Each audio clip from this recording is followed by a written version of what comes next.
October 9, 2020, the headline from Medium.com says, "Jealous husband forces wife to behead her lover." I warn you now, this one's pretty gruesome and it discusses DV. After learning of the affair from his wife's phone, Armando Barron, age 31, lured his wife's lover to the park for one final late-night rendezvous. It was Monday morning, September 21st of 2020, that Jonathan Amirault, age 25, was reported missing by his mother.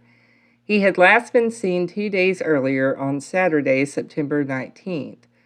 By all accounts, Jonathan was an accomplished hiker, so it wasn't unlike him to be off the grid. Jonathan's mother became alarmed when she saw that his hiking gear was at home, meaning that he had returned from his Saturday hike, but hadn't been heard from since and didn't report to work the following Monday.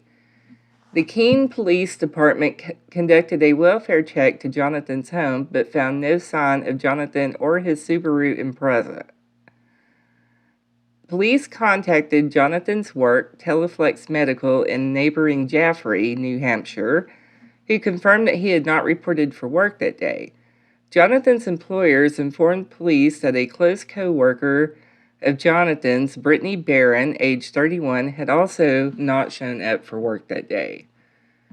When probed in the nature of Jonathan and Brittany's relationship, it was revealed that the pair were suspected of having an affair, even though Brittany was married with 3 children.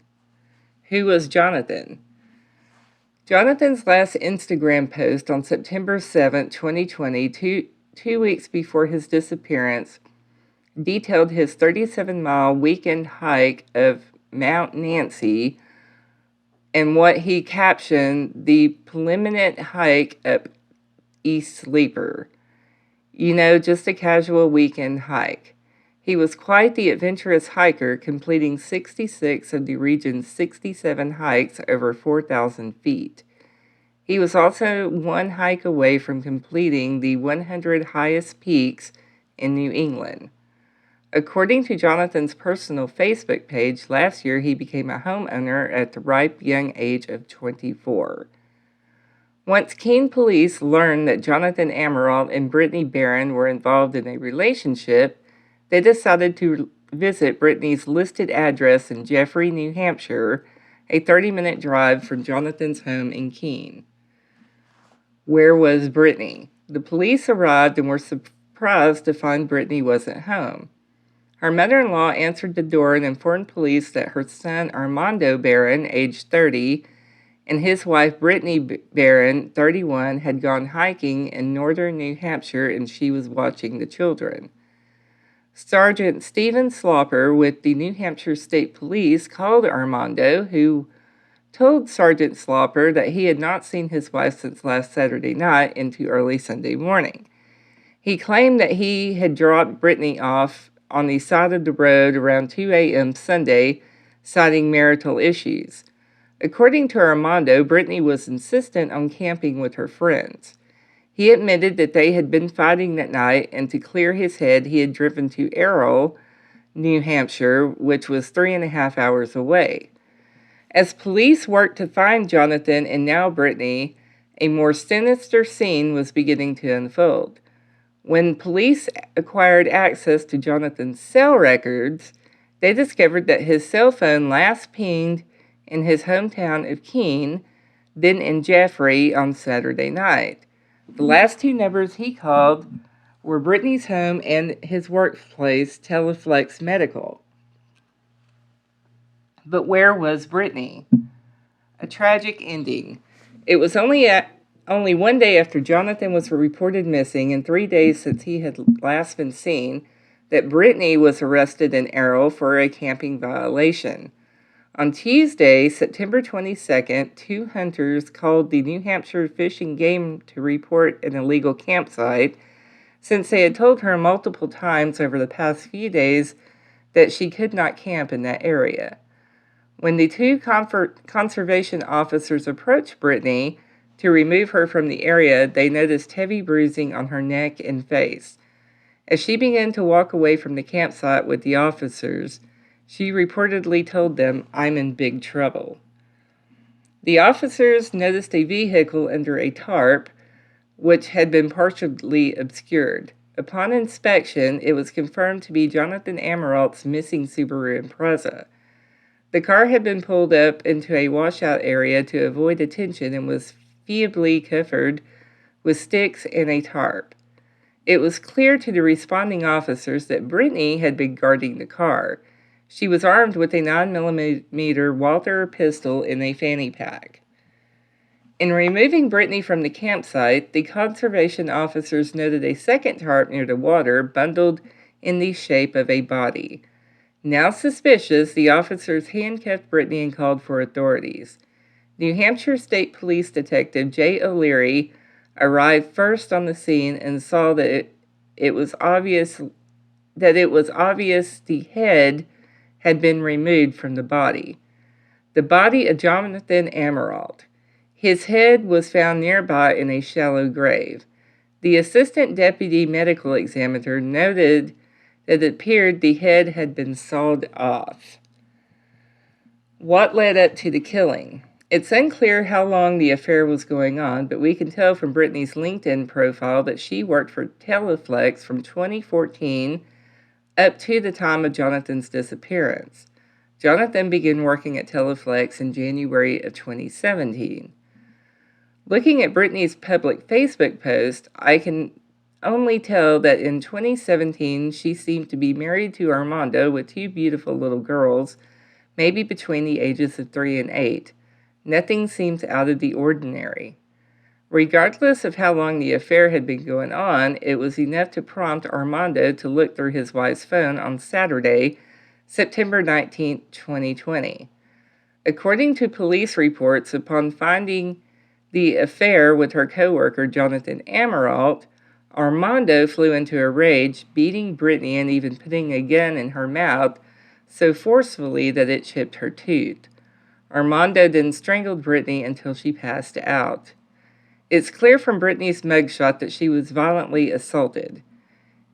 In it, she bears 2 black eyes, bursted blood vessels in her left, and what appeared to be a broken nose and strangulation marks. What was Armando thinking? Still seething and with Brittany badly beaten, Armando used his wife's phone to text her lover for a late-night meetup.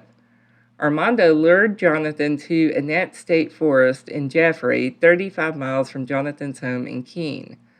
Once Jonathan arrived, Armando attacked and beat him mercilessly.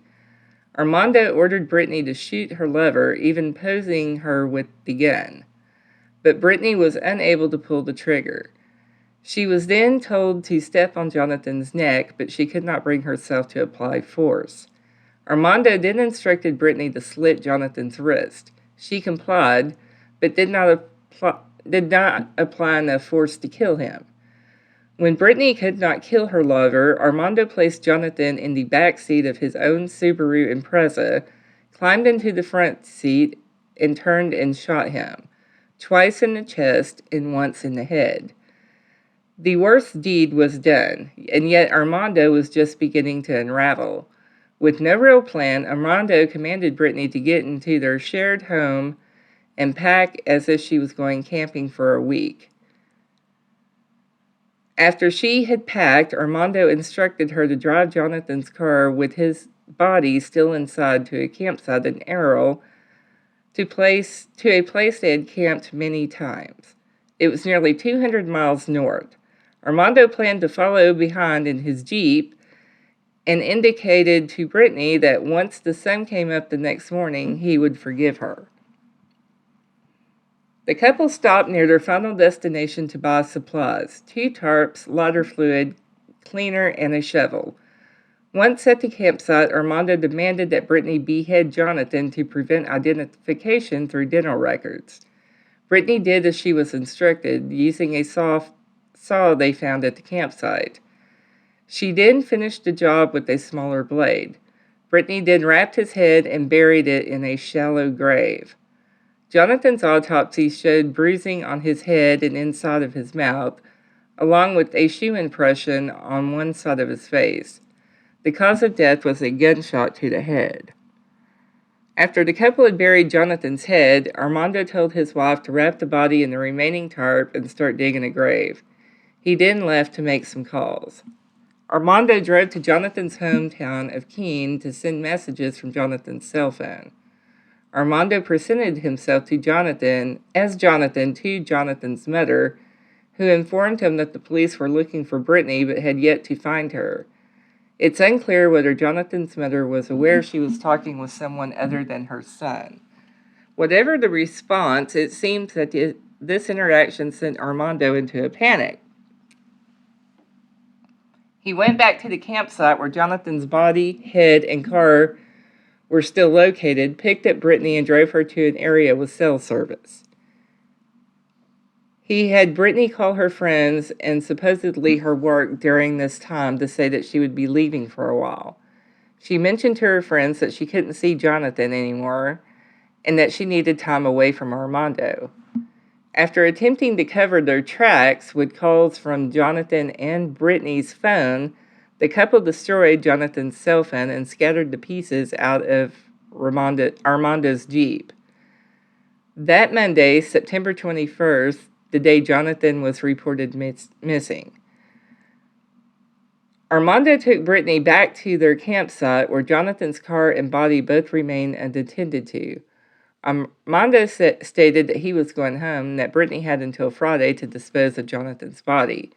He left her there with the handgun used to kill Jonathan. At this time in the investigation, police had not spoken to or found either Jonathan or Brittany. It was only a matter of time. On Tuesday, September 22nd, when Sergeant Stephen Slopper asked Armando to come into the station to discuss his wife's disappearance, Armando became defensive. He told them that he was with his 9-year-old daughter and did not want to frighten her. Interestingly enough, Sergeant Slopper wrote in the police report that Armando Barron also said that he had been fired from many jobs before because he didn't show up and no one came looking for him like they were looking for Brittany. Armando repeatedly put off meeting with the investigators, saying he had his daughter with him and didn't want to scare her. Armando finally agreed to come in for questioning on Tuesday, but when he didn't show, it became clear to investigators that Armando had no intention of aiding in the investigation into his wife's disappearance. On Wednesday, September 23rd, Armando Barron was arrested driving his mom's boyfriend's Toyota Tundra with his 9-year-old daughter as the only passenger. The contents of the Tundra were loose soil, 3 bags of quick-drying concrete, topsoil, and a blue tarp. Armando's mother claimed that the family was building an apocalypse food bank. Although police did not yet have proof that Armando was involved in Jonathan's disappearance, Armando was arrested for the Saturday assault on Brittany. As he was being booked, he asked officers if they had spoken to his wife. They had found Brittany only the day before. Hunters had noticed Jonathan's Subaru and Armando's Jeep days in the area Sunday morning, only hours after Jonathan's death. The hunters informed the male driver of the Jeep, which we can assume was Armando, that they had a bear hunting bait site in the area. The hunters reported that the driver only nodded in response and continued on. The hunters checked the campsite again the next morning, Monday, September 21st, to see if the Subaru and Jeep were still there. They noted that the Jeep was now backed up to the campsite, but the Subaru could not be seen. Later that night, the hunters came back to get the license plate number on the Jeep, but it was gone, leaving only a tent, camp chairs, and a shovel. The campsite appeared unoccupied. Tuesday, September 22nd, 2020, 2 of the hunters drove back to the campsite at 8 a.m. to see if they could find anyone there. It seems that this was merely a safety precaution, as they had an active bear bait site less than 100 yards yards away from Brittany's makeshift campsite. This meant that there were likely a 55-gallon drum of guts and bone and skin nearby to attract black bears. Bear hunting over bait is allowed by permit in New Hampshire, with a couple of rules and tips. One of which is that the bear bait sites are set up near water, which is exactly where Brittany was. Jonathan's body was found wrapped in a tarp sitting in a brook. No doubt exasperated, on the third day, the hunters blew their horn until Brittany emerged out of the tent with a small dog. They informed her that they had a bait site nearby and she needed to pack up and leave. The hunters left and called the New Hampshire Fish and Game to report the violation. Armando Barron, 30, was arrested for capital murder in the death of Jonathan Amirault, 25. Brittany Barron was arrested on 3 counts of falsifying physical evidence. The couple are currently being held without bail and both have pleaded not guilty.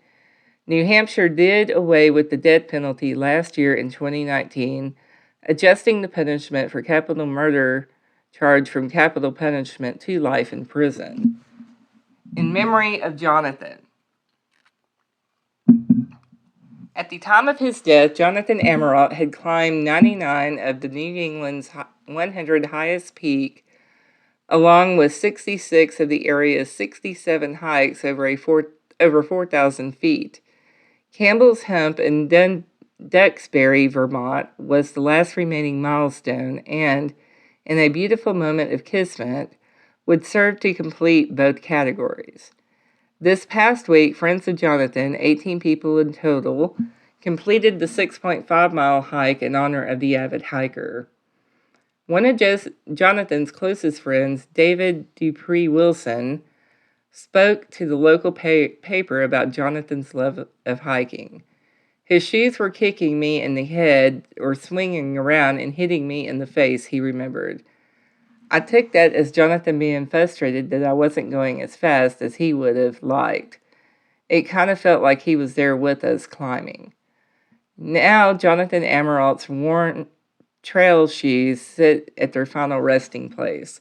No more climbing, no more dangling from his pack and smacking his friends in the face.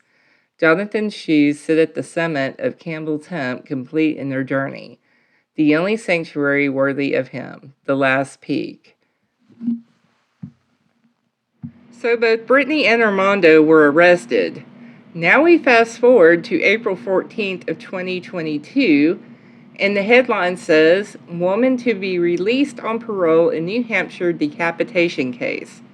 Concord, New Hampshire. A New Hampshire woman who contends she was forced to behead a co-worker's corpse after her husband killed him will be released on parole, the board decided on Thursday. Brittany Barron, who agreed to testify against her husband, Armando Barron, at his May 9th trial, has been in jail since she was accused of decapitating Jonathan Amirault, age 25, in September of 2020. She was also accused of wrapping his body in a tarp and dragging it to a remote area and cleaning Amirault's car. Barron, who had no prior criminal record, pleaded guilty last year to 3 counts of falsifying evidence in a plea agreement. She was sentenced to 3.5 to 7 years in prison, with 2 years suspended and credit given for time served. I regret every day, and I know that I have to live with what I have done for the rest of my life, she told the parole board. Amirault's parents opposed parole, urging the board to keep her in custody until after she testified. Her husband is accused of luring Amirault into a park where the man was beaten, kidnapped, and shot 3 times. The husband is also accused of hiding the body at a campsite in northern New Hampshire. He faces several charges, including capital murder. The Associated Press is not naming the couple because doing so could identify the woman, who said she suffered extreme abuse and was under duress at the time of the killing. She told authorities her husband repeatedly assaulted her, put a gun in her mouth, and choked her until she passed out. So now we fast forward all the way up to May 19th of 2022. It states woman who was allegedly forced by husband to behead her coworker denies shooting him. The wife of a New Hampshire man accused of killing her coworker after he discovered they were texting and then forcing her to behead him denied shooting him Wednesday and testified that both were brutally assaulted by her husband in the hours leading up to the death that night. Brittany Barron, 33, testified at her husband's first-degree murder trial that he choked and punched her and eventually put his gun into her mouth. You know that you're going to die tonight, right? She testified her husband, Armando Barron, said in September 2020, not long before the two left the house to go to the park where he allegedly used her cell phone to tell the coworker to meet her there. Don't do anything stupid or the girls are going to walk into something gruesome, she testified that he said as they were leaving.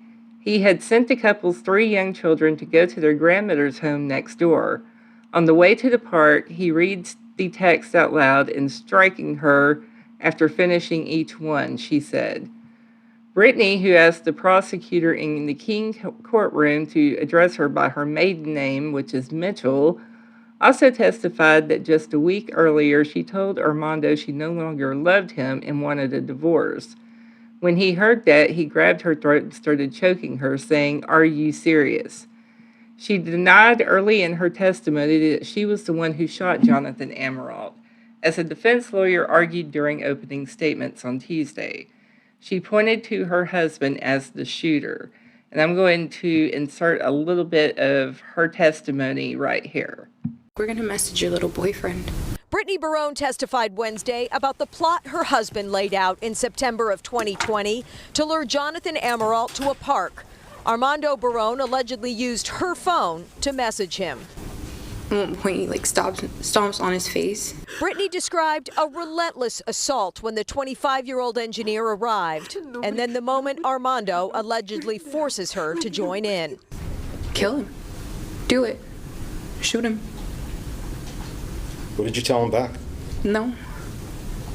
Did you say whether you could do this? I was like, I can't. Yeah, I can't. Brittany says he then ordered her to stand on his throat. And I could hear John struggling, like he was trying to breathe. Brittany says Amirault begged for his life and hers, promising to never talk or see her again. Armando, she says, was undeterred. And John said, what? He said, look at her. Do you still think she's pretty? And John looked at me. He says, yeah, I do. Brittany says her husband forced John Amirault into the hatchback of his own car headfirst. John's last words were, "I thought you were going to let me live," before Armando shot Amirault 3 times. And John says, wait, I thought you were going to let me live. And Armando said, yes, that means both of us liars. Barron pleaded not guilty to killing Amirault, age 25. He acknowledged in court Tuesday that he had struck Brittany, broke her nose, attempted to strangle her, and kicked Amirault in the head. Prosecutors alleged that Armando Barron, 32, used his wife's cell phone to lure Amirault to the park just north of the Massachusetts state line the night he discovered the text, beat and kicked Amirault, and tried to force his wife to shoot him. She refused. He also forced her to stand on his neck and slit his wrists, they said. Armando Barron forced Amirault into the back of the victim's car and told Brittany to get into the driver's seat, she testified.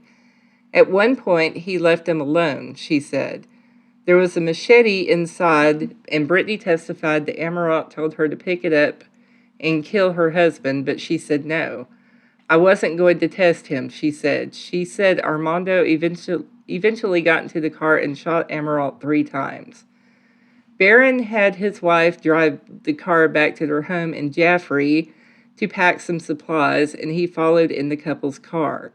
They then headed 200 miles north to a remote campsite, with Barron talking on the phone with her throughout the trip, she testified. There, Armando Barron allegedly forced her to cut off Amaralt's head and bury it and wrap the body in a tarp. He left her to dispose of the body and returned home, she testified.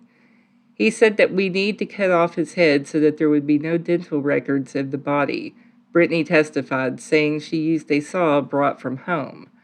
She testified that they both destroyed evidence. The body was found by New Hampshire Fish and Game officers in a swamp after they found Brittany at the campsite where she was not allowed to camp. Brittany testified that she and Amaralt got to know each other better while working on a project in the days leading to his death and communicated via texting and social media apps. According to the video of her testimony by WMUR-TV, Brittany said that she would log out of her phone. I didn't want Armando to see that I was talking to a guy, she said. One afternoon, they drove to a nearby park after work and talked. She described him as kind, sweet, and funny. I said I couldn't offer him any more than friendship, she testified, and later gave him a quick kiss when he returned her to work so she could get her car. They shared one more kiss during a work break that week, a day before the texts were discovered. When asked if she wanted to start a relationship with Amaralt, she said, I thought there might have been potential, but I wasn't planning on a relationship, according to the video of her testimony. Brittany pleaded guilty last year to 3 counts of falsifying evidence and was released from jail on parole last month. She apologized to Amaralt's family during her sentencing.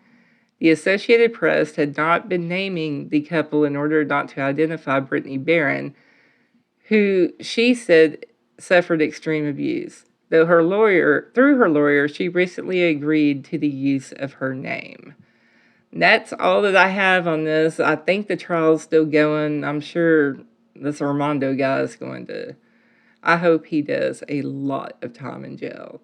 Thank you for watching, and y'all have a good day.